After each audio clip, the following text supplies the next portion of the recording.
안녕하세요. 김영의 널스토리입니다. 오늘은 사회보장제도에 대해서 말씀드릴까 하는데요. 사회보장제도 하면은 사회보장의 아버지, 베버리지에 대해서 잠깐만 설명을 드릴까 합니다. 베버리지는 인간에게는 5개의 악이 있다라고 얘기를 했고요. 5개의 악 하면 무지, 불결, 빈곤, 나태, 질병. 요 5개의 악에 대해서는 이거는 인간이 개인이 어떻게 할 수가 없다. 이거는 인류 공공의 적이다. 말 그대로 사회의 적이다. 그러니까 국가가 알아서 해주겠다라고 얘기를 한 거고요. 이런 것들을 요람에서 무덤까지 해주겠다는 말로 되게 유명하신 분입니다. 이러한 비버리지의 그 사회보장제도 정신을 그대로 이어받은 게 이제 우리나라고요. 우리나라는 사회적인 위험이라는 용어를 씁니다. 그래서 예를 들어 질병, 노령, 그 다음에 아주 여러 가지 빈곤 이런 것들에 대해서 국가가 해주겠다라고 해서 사회적인 위험으로부터 국민을 보호해 주겠다고 3개의 제도를 만듭니다. 3개의 제도가 뭐냐면 가장 많이 차지하는 사회보험, 그 다음에 공공부조, 그 다음에 사회서비스. 그 전에 요거 하나 개념 한번 짚고 넘어갈게요. 선별주의하고 그 다음에 보편주의가 있어요. 선별주의는 선별하는 거예요. 그래서 사회보장 받을 대상자를 선별을 하는 거죠. 그 기준은 자산조사예요. 그래서 자산조사를 해서 어느 수준 이하의 밑에 생활을 하시는 분들에게 국가가 다 해주는 거. 우리 이거를 선별주의라고 하는 거고요. 그런데 비해서 보편주의는 다 해주는 거예요. 그래서 보편적으로 노인이 됐어? 그럼 이거 해줄게. 다 해주는 거죠. 이러다 보니까 내가 돈을 내고 내가 혜택을 받는 거예요. 이런 거를 우리는 보편주의라고 하는 거고요. 그러면 선별주의 같은 경우는 딱 선별을 하기 때문에 일단 어때요? 사회보장비는 되게 작게 들겠구나. 그런데 국민들 입장에서는 돈을 주는 사람, 돈을 받는 사람 이렇게 분리되죠. 이러다 보니까 사회통합에는 좀 문제가 되는 거죠. 그런데 비해서 보편주의는 사회보장비가 엄청 많이 듭니다.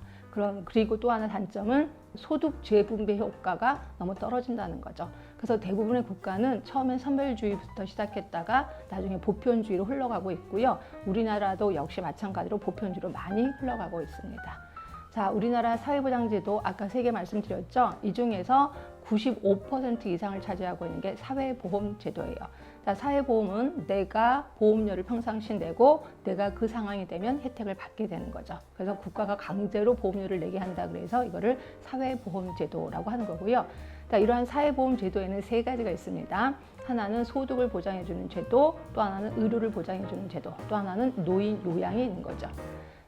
소득을 보장해주는 제도에는 제가 연도별로 얘기를 했습니다. 일단 산재, 산업재해보상보험 64년에 만들어졌고요. 그 다음에 국민연금, 이거 88년에 만들어졌습니다. 그 다음에 고용보험 95년에 만들어졌고요. 그 다음에 또 하나가 거기에 상병수당이라고 있습니다. 근데 이거는 우리나라에서 아직까지 지금 시행이 되고 있지 않는데요. 이거는 뭐냐면 내가 장사하는 사람이야. 근데 오늘 너무너무 아파서 하루 장사를 못했단 말이에요. 그럼 손해를 보겠죠. 그 손해보는 거를 국가가 해주겠다라는 겁니다. 이게 상병수당인데 아직까지 우리나라는 실행이 되고 있지 않다. 결국 우리나라 사회보장제도 중에 소득보장제도는 3개입니다. 산재, 그 다음에 연금, 고용보험 3개죠. 그 다음에 의료를 보장해주는 제도에는 2가지가 있는데 여기에 산재가 또 들어갑니다. 그럼 산재는 아까 말한 산재랑 다른 건가요? 아니, 똑같은 거예요. 결국 산재는 의료도 보장해주고 소득도 보장해주는 아주 좋은 제도다.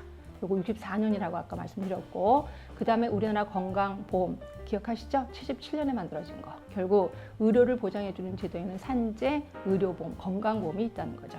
그 다음에 이제 노인 요양에는 노인 장기 요양보험, 이거 2007년에 만들어졌고 2008년에 수행이 된 거 아실 겁니다. 이렇게 해서 사회보험제도가 있고, 그럼 공공부조로 넘어가겠습니다. 공공부조도 역시 2가지가 있는데 소득보장제도, 이거는 국민기초생활보장. 그 다음에 의료를 보장해주는 제도는 의료급여, 이 2개가 있습니다.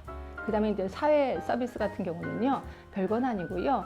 그냥 노인이 됐어? 그럼 노인 돌봄 종합 서비스 이런 게 되는 거죠. 또는 장애인이 됐어? 그럼 장애인 활동 지원 사업을 해주고 있습니다. 제가 거기다가 다 써놨을 겁니다. 근데 이 중에서 청소년 산모 임신 출산 진료비라고 있습니다. 이거는 18세 이하인 청소년이 아기를 가졌단 말이에요. 그러면 어린아이가 벌써부터 이런 게 아니라 국가가 더 편하게 아기 산전 관리해라 라고 돈을 준단 말이에요. 이게 160만 원을 줍니다. 그래서 여러분들 지나가다가 분명히 청소년인 것 같은데 아기를 가졌어. 그러면 뒤통수 때리면서 어디서 어린아이가 이렇게 야단치지 말고 얘야 시군구청에 가면 이렇게 좋은 제도가 있다. 160만 원 받아서 산정관리 잘 받아라 라고 이렇게 알려주셔야 됩니다. 하여튼 이런 것들은 우리 사회 서비스, 보건의료 서비스라고도 얘기하는 거죠. 그리고 또 하나 알려드린 게 뭐냐면 기초연금이라고 하나 있습니다. 기초연금은 우리나라가 이렇게 지금 잘 살게 됐잖아요. 이거는 지금 노인분들이 굉장히 몸 바쳐서 일을 해서 우리가 이 경제까지 이르게 된 거죠. 그래서 감사합니다. 그동안 고맙습니다. 라고 해서 그 다음에 돈을 드립니다. 그래서 노인분들을 제일 돈 많으신 분들에서 쭉 내서 돈 없으신 분들 쭉 일렬로 줄을 세웠을 때 하위 70% 노인분들에게 많게는 월 21만 원까지도 드리고 있습니다. 이걸 우리 기초연금이라고 하는 거고요. 그럼 하나 물어볼게요. 기초연금은 어디에 속할까요? 아까 사회보장제도 중에 사회보험, 공공부조, 그다음에 사회서비스 세 개 중에 어디에 속할까요? 네, 그렇죠. 공공부조에 속하는 거고요. 공공부조 중에서도 소득을 보장해주는 제도에 들어갈 수가 있겠다. 자, 지금까지 우리나라 사회보장제도에 대해서 말씀드렸고요. 이 중에서 95%를 차지하는 게 사회보험이라고 했고요.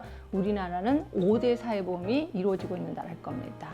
다시 말해서 산재 64년, 고용보험 95년, 그다음에 연금 88년, 그다음에 건강보험 이거 77년.